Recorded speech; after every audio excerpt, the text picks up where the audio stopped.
Sobre Begoña Gómez, dice Gabriel Rufián, 2 puntos, y hace un pequeño análisis. Empieza diciendo que es la peor exposición de motivos jamás vista de la historia. Recuerda que un tal Mariano Rajoy dice que cargó los cuidados de su padre a los presupuestos generales del Estado y no pasó nada, y vuelve a cargar contra Peinado. Dice que es un juez amonestado por la Audiencia Nacional, que es un juez con vínculos probados con el Partido Popular y con FAES, y le dice al Partido Socialista que el CGPJ podría haber hecho mucho más para frenar esta vergüenza, dice Rufián, pero cuando el PSOE pudo cambiarlo, se lo volvió a repartir con el Partido Popular, con el PP. Les avisamos, escribe Rufián, ahora que con su pan se lo come. En estos últimos 2 años, desde que empezó esta instrucción, ha sido ya, creo que va por una decena, incluso un poco más, las ocasiones en las que han corregido, han rechazado, han matizado, en fin, le han leído la cartilla al juez Peinado por parte de instancias superiores, no solamente la Audiencia Provincial de Madrid, sino el propio Tribunal Supremo, que le mandó a paseo cuando intentó procesar a Bolaños. Sí. A mí esta causa me parece un disparate de principio a fin.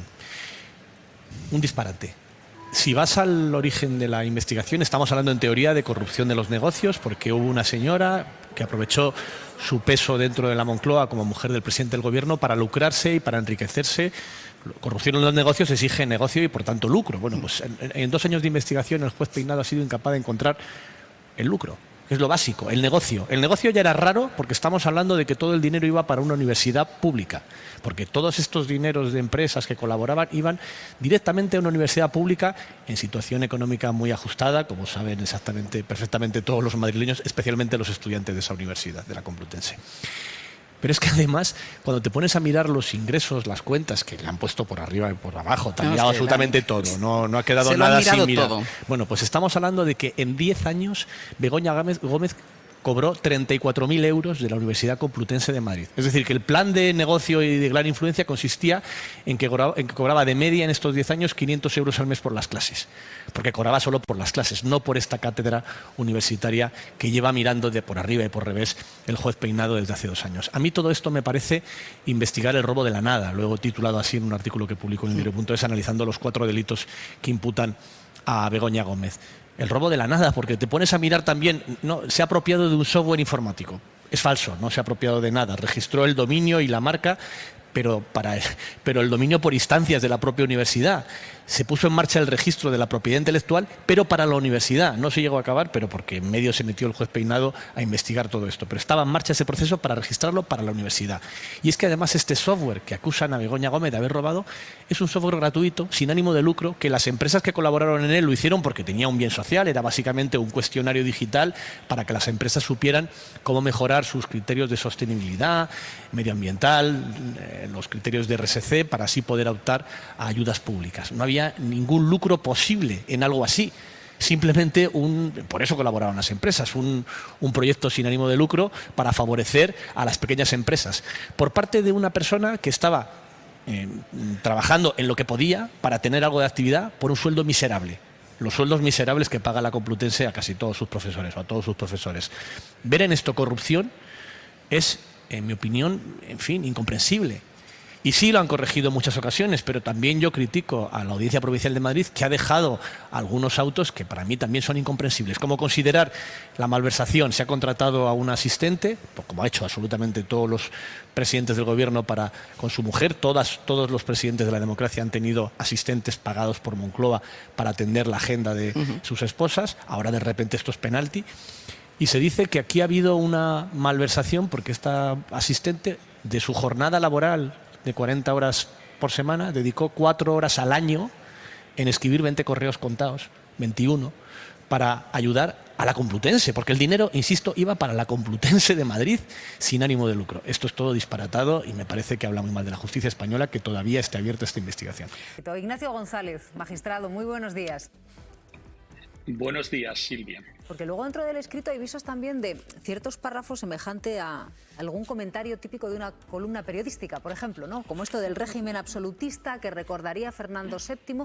Yo no sé si es lo habitual esto en los autos de los magistrados, en las resoluciones. No, pues desde luego que no es algo habitual. Además, creo que no es adecuado a formular este tipo de afirmaciones. Creo que además pueden, en su caso, subsumirse algunas veces en censuras críticas que se formulen a otros poderes del Estado, y eso lo tienen vedado los jueces y magistrados en sus resoluciones. Lógicamente, la independencia judicial no solamente implica el hecho de en el ejercicio de su jurisdicción, sino que además ese poder independiente en relación con otros poderes del Estado debe ser respetuoso. Yo creo que esas afirmaciones sobraban perfectamente en ese auto, que como habéis dicho ahí en la mesa, es un auto duro en el cual da por concluida una instrucción, pero es verdad que teniendo en cuenta que existen todavía recursos pendientes para poder, digamos, concluir francamente la instrucción. Sobre los hechos que se imputan en el mismo, creo que no hay mejor forma de testar la validez de la instrucción que en el juicio oral. Es verdad que es una solución ya más dramática, no se apuesta por el sobreseimiento, pero yo creo que desde un principio estaba claro que el juez de instrucción tenía ese objetivo. Creo que en el órgano de enjuiciamiento, que parece en principio que será el Tribunal del Jurado Ciudadano, el que tendrá que validar esa instrucción, insisto. Acaba de llegar Mateo Balín. Muy buenos días, Mateo. Silvia, bueno, vamos a repasar los indicios, las pruebas en las que se basa el juez Peinado para llevar a Begoña Gómez a un paso del banquillo. Porque él relata malversación, tráfico de influencias, corrupción en los negocios, apropiación indebida de marca. Dentro de la corrupción que señala el juez Peinado, él dice con nombres y apellidos a quién corrompe supuestamente Begoña Gómez y cómo los corrompería. Él, por ejemplo, evidentemente el delito central, Mollar, es el tráfico de influencias, es el delito que a él le permite llevar la causa al Tribunal del Jurado Popular, o sea, el que arrastra el resto de delitos. En el tráfico de influencias, efectivamente, como se contaba antes, considera que es la figura de su marido, en este caso el presidente del Gobierno, la que ella utiliza para su actividad privada dentro de la Universidad Complutense de Madrid. Y a partir de ahí empieza a desgajar efectivamente una parte el asunto del tráfico de influencias y cómo se utiliza el Palacio de la Moncloa. Habéis hecho una referencia a Fernando VII, el régimen absolutista, para, digamos, recibir a personas que tuvieron responsabilidad sobre la creación de la cátedra. Caso del rector, que llegó a estar imputado, Joaquín Goyache. Lógicamente no introduce ningún elemento en su auto donde él, efectivamente, Joaquín Goyache, que estuvo imputado y después, digamos, tuvo que desimputarlo por orden de la Audiencia Provincial, en ningún momento dijo en su declaración que se sintió presionado al ir a la Moncloa o que pensaba que, digamos, esa invitación era para darle facilidades en la cátedra de Begoña Gómez, pero se introduce, por ejemplo, el nombre de Juan Carlos Doadrio, que para mí es uno de los elementos fundamentales de cómo él construye todo su auto, para decir efectivamente que en su caso sí que hay menciones dentro de la fase de instrucción, cuando él ha declarado, incluso correos electrónicos, que para el juez, en este caso Peinado, ese testimonio sí que es incriminatorio, ¿no? Esa posición que te digo como mujer del presidente del Gobierno. Eso por parte del tráfico de influencia, Silvia. Y después, a partir de ahí, introduce efectivamente la corrupción en los negocios, o sea, él considera que Begoña Gómez, sobre las empresas que patrocinaron el máster, digamos, ejerció una cierta presión como mujer de... ¿Cómo ejerce esa presión? Bueno, para hablar de una corrupción en los negocios, ¿nombra sobre qué personas o a qué personas intenta corromper o qué personas, cómo les habría corrompido? Ten en cuenta que en la instrucción son 2 años, han pasado por el juzgado personas y representantes de no solo uno, sino varios de las empresas importantes, tecnológicas, multinacionales y españolas, y efectivamente no hay nombres y apellidos de personas que dijeran que se habían sentido presionados o que a la hora de negociar la financiación o el patrocinio de la cátedra se sintieran presionados por ella, en su condición, como te digo, siempre de mujer del presidente del Gobierno, porque si no, eso no se entiende nada. No hay menciones específicas a eso, o sea, él no tiene un testimonio, digamos, incriminatorio que diga, esta persona me dijo esto y aquí justifico efectivamente la corrupción en los negocios, ¿vale? Y después, como te digo, de ahí cuelgan 2 delitos más. Pues tenemos la apropiación indebida, o sea, el lucro que él considera que Begoña Gómez, según la instrucción, en los 10 años que trabajó en la Complutense se lleva aproximadamente 40.000 euros. Y solo la parte del máster, aproximadamente unos 13.000 euros en 4 años. O sea, es un dinero que, no sé cómo serán los salarios en la universidad, ¿no? Pero creo que no es un dinero muy elevado, no es una cantidad elevada. Eso por una parte, y por otra, él considera que los 250.000 que pagan de patrocinio las empresas al máster, en realidad eran, digamos, por esas presiones que presuntamente ejercía Begoña Gómez para que patrocinaran un máster. Y después un tema muy, muy relevante también, efectivamente, aparte del lucro, porque el juez considera que hubo un lucro personal por parte de Begoña Gómez en este asunto, el tema del software. Claro, el tema del software lo que no dice es que el software nunca se puso en funcionamiento y que fue la Complutense el que le recomendó a Begoña Gómez, a los servicios técnicos, que lo pusiese a su nombre para no perder el dominio. O sea, creo que esto es relevante también. Además, ya te digo, las empresas han dicho en sede judicial que, consideraban que era una herramienta eficaz y que podía tener su uso. A ver, yo, Ignacio, me estoy haciendo una pregunta. ¿Se puede hablar de un delito de corrupción en los negocios sin nombrar, con nombres y apellidos, las supuestas personas a las que habría corrompido Begoña Gómez y cuál fue el método que usó para corromperle supuestamente? Hombre, tal como planteas la pregunta, Silvia, es evidente que no. El derecho penal, el juicio, el proceso penal exige, sobre todo cuando es algo incriminatorio, que se especifique hasta el más mínimo detalle en qué ha consistido la actividad delictiva.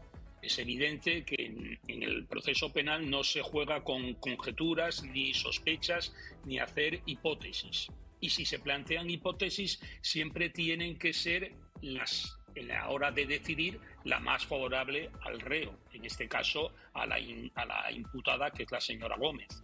Es evidente que cuando se describe, pongamos el caso en una sentencia, en el juicio oral, tras la celebración del juicio oral, se dicta una sentencia, en los hechos probados hay que especificar todos y cada uno de los extremos que requieren los elementos de delito. Y es evidente que si en la corrupción alguien puede ser objeto de corrupción, hay que indicarlo, y sobre todo la metodología empleada. Es que un juez, cuando, en este caso es un juez de instrucción, no piensen ustedes que estamos ante un juicio, pero que un juez de instrucción en este caso no olía un tufo y llevaba a alguien al banquillo, sino que veía un delito y decía, voy a probar el delito y después le voy a sentar a esta persona en el banquillo para que le juzguen. Pero claro, esto que dice Pablo del tufo es súper significativo. Él huele algo, pero no nos encontramos con indicios y con pruebas en los autos que él ha publicado. Con reflexiones sobre regímenes absolutistas, sí, pero sobre indicios, no. Bueno, insisto, yo desde luego en el tema de la frase esa del régimen absolutista me parece que sobra, que no añade nada y que además es polémica y puede ser hasta susceptible de ser incardinada en algún tipo de infracción disciplinaria. Pero en cuanto al modo de proceder del juez de instrucción, es verdad que no es el más adecuado, ha tenido luces y sombras, ha sido objeto de censura por parte de la Audiencia Provincial y recordemos de una severa crítica por parte de la Sala de lo Penal del Tribunal Supremo cuando intentó imputar al ministro de Justicia, al señor Bolaños. Pero es verdad que ese modo de proceder, que ha sido polémico, hay que diferenciar una cosa que tiene que estar clara, es el hecho de que el juez de instrucción se mueve por indicios, que no son sospechas ni conjeturas, es algo más, pero tampoco son una prueba como es en el juicio oral. En el juicio oral es donde se tiene que acreditar todo lo que se ha ido imputando en la fase de instrucción, es en el juicio oral, con presencia de las partes, contradicción, publicidad e inmediación, donde se tienen que acreditar todos y cada uno de los delitos por los que es imputada la señora Gómez. Y es verdad que ahí tiene que ser en base a indicios y no meras sospechas. Y ahí es probablemente lo que pueda ser objeto de crítica. Pero también es verdad que la Audiencia Provincial, aun teniendo pendientes recursos por resolver, ha habido en otros casos y en otros tipos delictivos donde los ha o sancionado la Audiencia Provincial o bien incluso ha dejado la vía abierta para que siguiera esa línea de investigación.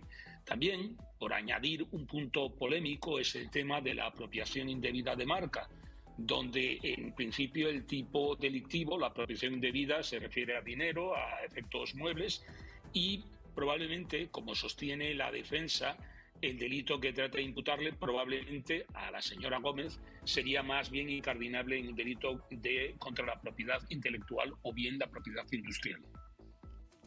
Ahora que mencionas a Bolaños, es que estaba recordando cuando intentó imputar al ministro de Justicia, el juez Peinado. Y antes, en su escrito, le llamó investigado. Yo contabilicé personalmente en 18 ocasiones. Y eso que no lo había llegado todavía a imputar. Digo, por la actuación del... Estamos hablando de una instrucción un poquitín polémica, añadamos un elemento más. María. De hecho, es que él no podía. Es decir, si hay un juez incompetente para declarar investigado a un aforado, es el juez de instrucción de Plaza de Castilla. Claro. O sea, Eso no lo tiene claro, Peinado. No es que no le pueda llamar investigado, es que justo él no tiene ninguna competencia para declarar en esa condición. Pero me quería remontar a algo que has preguntado que a mí me parece relevante. Los indicios de corrupción en los negocios. A ver, en la descripción que se puede intuir o deducir de la resolución de Peinado, sí que hay unas empresas, de hecho multinacionales, y muchas de ellas con mucha relación con el gobierno, que habrían, a las que se habría... La corrupción en los negocios estaría en el favorecimiento de la cátedra que llevaba la esposa del presidente del gobierno con unos patrocinios por parte de estas empresas, a cambio, y ese es el delito de corrupción de los negocios, de futuras de ventajas indebidas. Claro, ¿pero a quién se las planteó? Es que me falta el quién, el nombre y apellido. No, las plantea Begoña a las empresas. Quiero decir, las empresas están citadas nominalmente en la resolución. Digo, pero ¿a quién en las empresas? Claro, cuando hablamos de una empresa, no cuando dicen, es que intentó comprar a una empresa. No, pero tú... Se compra a alguien con nombre y apellidos dentro de esa empresa. No se compra. Vamos a ver, ha habido responsables de las empresas que han ido a declarar durante la instrucción. Tú no necesitas precisar... El día tal, a tal hora, llegó el consejero delegado de tal y entonces se le ofreció. Digamos que la corrupción en los negocios que describe la resolución, ya veremos qué dice la Audiencia Provincial, es una corrupción en la cual los corrompidos esperan futuras ventajas para sus actividades negociales, financieras, etcétera, a cambio de haber financiado la cátedra, ¿vale? Hay un problema que a mi juicio era de inexcusable análisis por parte del juez de instrucción y que además es muy, muy importante, que es que han llegado todas estas personas de estas empresas y le han dicho al instructor, no, mire, yo no esperaba nada de esto. Más aún, aquí le doy una relación de todas las cátedras, organismos, entidades a las que yo he financiado por este importe o por importes superiores. Quiero decir, un juez de instrucción está obligado, y ya lo decía la exposición de motivos, fijaos que tenemos una ley de enjuiciamiento criminal de 1882, con una exposición de motivos que sigue siendo plenamente actual. El juez de instrucción tiene que recopilar tanto lo adverso como lo favorable. Y a mi juicio, uno de los puntos endebles de la resolución de ayer es que ha omitido por completo analizar todos los puntos que sí vienen esgrimiendo las defensas, predicando en el vacío, sobre cómo una tras otra las empresas han ido diciendo yo no esperaba ninguna ventaja, de hecho este tipo de financiación, aquí tiene usted relaciones en las que yo lo vengo haciendo de una manera frecuente porque forma parte de mi objeto social. De manera que ese tipo de dificultades existe también, por ejemplo, en la malversación. La malversación tiene un obstáculo relevante y es que la asistente de la señora del presidente del gobierno hacía sus funciones y los, entre comillas, favores que se han probado durante la instrucción pueden situarse, esta es la tesis de la defensa, en el ámbito de la amistad, del favor personal. Eso debe ser analizado por el juez. Quizá para descartarlo, ya veremos, pero debe ser analizado. Pero yo me pregunto una cosa. Se omite por completo todo Mateo, eso, ¿no? En septiembre de 2025, el juez Peinado no intentó sentar a Begoña Gómez en el banquillo ante un jurado popular por lo mismo. Es decir, ¿qué diferencia hay entre septiembre de 2025, cuando le dijeron no vaya por ahí magistrado, que no? Pero ese es un tema procesal. Y lo de ayer, ¿hay nuevos indicios para que se dé este paso? Vamos a ver, en septiembre de 2025 ya encauzó el procedimiento al Tribunal del Jurado, por lo que te comentaba, que el tráfico de influencias es un delito que está en la lista del Tribunal del Jurado y de ahí, digamos, que vertebraba el resto de delitos de la causa. La audiencia provincial, recurrieron las partes, le dijo que no había motivado suficientemente en su auto los indicios contra los acusados, Begoña Gómez, Cristina Álvarez, su asesora, y Juan Carlos Barrabés, el empresario. Volvemos a la segunda parte, o sea, él tiene que volver a dar marcha atrás, volver a hacer un auto motivado, volver a convocar la vista y aporta nuevos indicios. Y motiva, para él, vamos a ver qué hizo la audiencia provincial porque no se ha pronunciado, él motiva lo que la audiencia provincial había dicho que no había hecho, motiva los indicios que no había motivado en la primera resolución y estamos en este punto ahora. Vuelve a haber una posibilidad de recursos directos ante la audiencia provincial y a partir de ahí habrá una vista preliminar con las partes, donde él ya tendrá que tomar una decisión sobre esto que le ha pedido a las partes de dígame si continúa el procedimiento o archivo. O sea, en próximas fechas se celebrará una vista preliminar donde él ya tiene que tomar la decisión definitiva si envía toda la causa a la audiencia provincial para juzgarla por el Tribunal del Jurado. El juez Peinado, que se jubila en septiembre. Estamos pues a 14 de abril.